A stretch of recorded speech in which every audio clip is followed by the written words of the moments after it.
প্রথমে রবীন্দ্রসঙ্গীত, তারপর নজরুল গীতি এবং সবশেষে ঠাকুরের চরণ বন্দনা করে তার অনুষ্ঠান শেষ করল।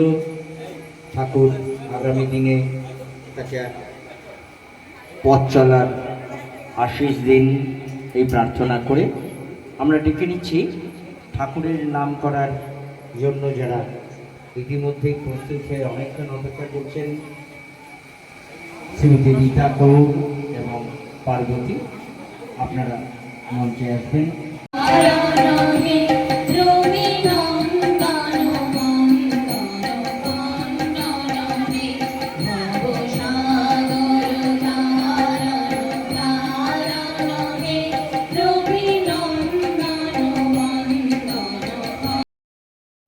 টিভি চ্যানেলে খবরে আমরা দেখতে পাই, তো সেই নদী তখন পার ভেঙে সাগরের দিকে,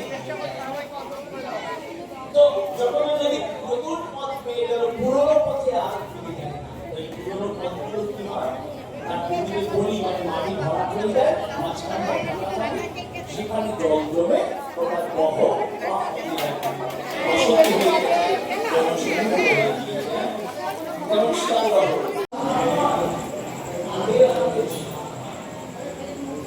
আমি এটা ইউটিউবে দেবো তো না নীল বাবা যখন প্রথম থেকে না করছিল তো আমার ছবি নিয়ে কি করছিল, তখনই বলছিল একটা মানুষের সংসার চলবে।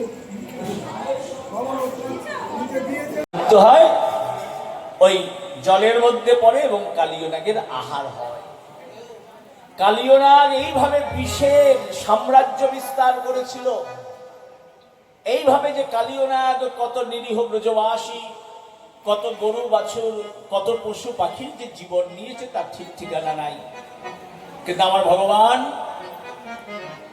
ভগবান সব সহ্য করতে পারে, সহ্য করতে পারে না ভক্তের অঙ্গের আঘাত। ভক্তের অঙ্গের আঘাত আমার ভগবান সহ্য করতে পারেন না। এই যে ব্রজবাসীদের কষ্ট দিচ্ছে, এই যে গরু বাছুরদের কষ্ট দিচ্ছে, এটা আমার গোবিন্দের সহ্য হচ্ছে না। তিনি দাপর যুগে এসেছেন কেন? কুরুক্ষেত্রের মাঠে দাঁড়িয়ে তিনি অর্জুনকে বলেছেন, গীতায় বর্ণনা করা আছেন ভগবান কেন এসেছিলেন। পরিত্রাণায় সাধূনাং বিনাশায় চ দুষ্কৃতাং ধর্ম সংস্থাপনার্থায় সম্ভবামি যুগে যুগে। সাধুদের পরিত্রাণ করতে, দুষ্কৃতীদের বিনাশ করতে ভগবান যুগে যুগে অবতীর্ণ হন। তাই এই দুষ্কৃতিকারী কালীয় নাগ, যদিও এ কথাটা বললে ভুল হবে, কালীয় নাগ সে কিন্তু একজন বিরাট বড় কৃষ্ণ ভক্ত ছিল। যখন সে মানুষ ছিল, এক মহারিষির অভিশাপে সে সাপ হয়েছিল। তারপর থেকে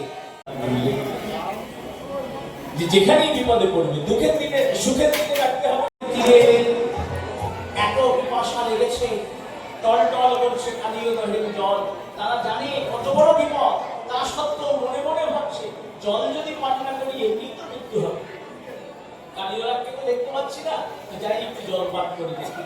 এই বলে কি করবে, কালিন্দীর বিশ্বজল পানে করি তবে বিষে অঙ্গ